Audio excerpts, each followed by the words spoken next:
प्रधानमंत्री आवास योजनेतनं 2024-25 या वर्षात एका वर्षात एका तालुक्यात का पूर्ण फक्त अंबाजोगाईचा आकडा मार्ग आला नाही. परळी तालुक्यात 11,788 घरकुल प्रधानमंत्री आवास योजनेत मंजूर झाले. त्यापैकी 5,005 घरकुल पूर्ण झाले. राहिलेले का थांबले की तो तुम्ही असं लाभार्थी आपल्या आपल्या गावात आपल्या माझ्या सहकार्याने जाऊन बघावं का राहील. एका वर्षात जर आपल्याला 11,000-12,000 घरकुल मिळत असतील एका तालुक्यात, ही साधी गोष्ट आहे. 12,000 कुटुंबांना घर देणं, कुटुंबाला एका व्यक्तीला नाही, हे साधं काम नाही. म्हणून ह्या छोट्या छोट्या गोष्टीमुळं एकदा का घरकुल झालं तर एकूण गावाचं रूपच बदलतं आणि ते बदलण्याची जबाबदारी आपल्याकडे. रमाई योजनेतून 619 मिळाले. ते 3-3 आकडा जर सांगतोय, सामाजिक न्याय मंत्री असताना 4-4 आकडे एकदाच मंजूर करीत होतो. पुण्यश्लोक अहिल्यादेवीमध्ये 290 आणि यशवंतराव चव्हाण मुक्त वसाहतमध्ये 553. एवढ्या घरकुल एका तालुक्यात आता 14,000 घरकुल वेगवेगळ्या योजनेत 14,000 कुटुंबाला काम अतिशय चांगलं प्रगतीपथावर आहे. पण निश्चित प्रगती असून उपयोगाच्या नाही, तर कामाला गती सुद्धा असणं गरजेचं आहे. तर हे शासन गतिशील शासन आहे. प्रगती पाहिजे, पण त्या प्रगतीला गती सुद्धा पाहिजे. आणि ती गती चांगली ठेवण्यासाठी आपल्या सर्वांची मती सुद्धा चांगली असायला पाहिजे. म्हणून या सर्व अभियानाच्या निमित्तानं नक्कीच आणखीन जास्त फायदा वेगवेगळ्या योजनेमधून आपल्या सर्वांना मिळणार आहे. आणि मी आपल्याला सांगतो की राज्य शासनाची कुठलीही योजना असेल, आपण सर्वांनी ठरवायचं की आपल्या जिल्ह्यात नाही तर मराठवाड्यात आपला मतदारसंघ या योजनेचा लाभ घेणारा 1 नंबरचा मतदारसंघ आहे. एवढं माझं स्वप्न ते आपण पूर्ण कराल. सर्व लाभार्थ्यांचं मी मनापासून अभिनंदन करतो. आणि या ठिकाणी प्रशासनाने या कार्यक्रमाला मला उद्घाटक म्हणून बोलवलं, अध्यक्ष म्हणून.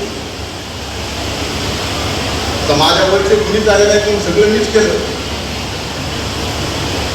पण अध्यक्ष म्हणून माझ्यावर जबाबदारी आहे.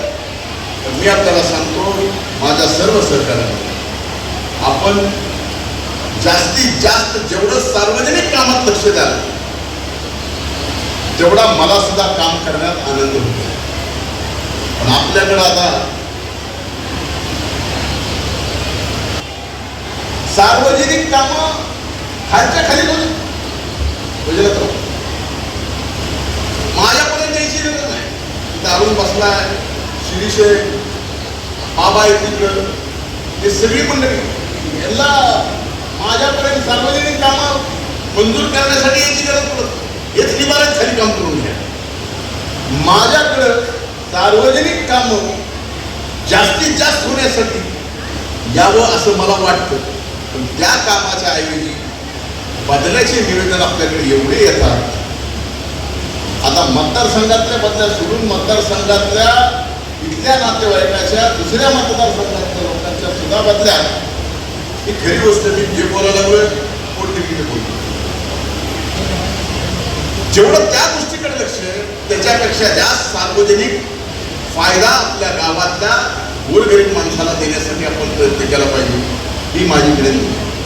आज खऱ्या अर्थानं SIR मतदान पुनरावलोकनच्या बाबतीमध्ये आपली दुसरी बैठक आज ठरली होती.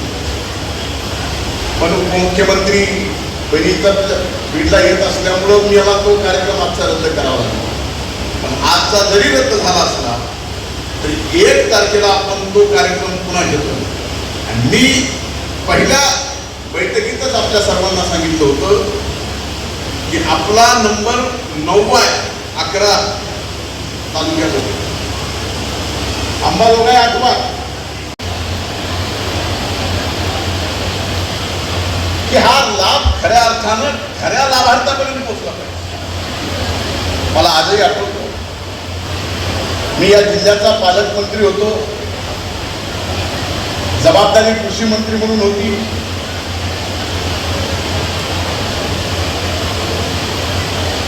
आणि या ठिकाणी अहिल्यादेवी होळकर आपण एकाच वेळेला महाराष्ट्रात एका जिल्ह्याला 25,000 घरकुलं 28,000 घरकुलं मंजूर केली. 28 जसं जसं बोलावे तसं तसं पाऊस वाढायला. आणि तुम्हाला लाभार्थ्याचे सगळे प्रमाणपत्र घेऊन जेवायची व्यवस्था केली ना. त्या नाश्त्याचे पॅकेट आहेत, कधीतरी सुधाराला एवढ्या जीव घाला ना. आम्हाला पंक्तीत बसून जेवायची सवय नाही काय. आणि हे काही पंक्तीत बसून जेवायला आपल्याला लाल वाटत नाही. तुम्ही हातात पाकिटच द्या. प्रशासनाने शासनाने जसे बदल वेगवेगळे केले, शासनाचे कार्यक्रम मोठ्या प्रमाणात आपण लाभ देणाऱ्या लाभार्थ्यासाठी घेत असू तर त्यांना व्यवस्थित जेवण दिलं गेलं पाहिजे. हातात पॅकेट द्यायचं, पुन्हा ते बरोबर आम्हाला करायचं, हातात करायचं, खायचं तुला पाहिजे. त्याच्यामुळं इथून पुढच्या कार्यक्रमात फार कमी वेळेत हा कार्यक्रम ठरला. पण आज माझी एवढीच प्रामाणिकपणानं सर्वच विभागाला विनंती आहे की लाभार्थ्यांनी मला लाभ मिळावा म्हणून आपल्या कार्यालयामध्ये येण्याच्या अगोदर आपल्या गाव पातळीवर जेवढ्या काही यंत्रणा आहेत, मग ग्रामसेवक असेल, संगणक परिचारक असेल, कृषीचे अधिकारी असतील, या सर्वांना कामाला लावलं पाहिजे की गावागावात जे लाभार्थी ठरवू शकतात त्यांना घरी जाऊन लाभ देण्याचं काम या ठिकाणी शासनाने प्रशासनाने केलं पाहिजे. आम्ही वेगवेगळ्या माध्यमातून भलेही राजकारणी आमदार असतो तरी वेगवेगळ्या माध्यमातून मतदारसंघातल्या घराघरापर्यंत आम्ही पोहोचतो. जर आम्ही पोहोचत असू तर प्रशासनाला पोहोचायला काहीही अडचण येत नाही. आपण घरपोच या ठिकाणी लाभार्थी निवडून लाभ दिला पाहिजे.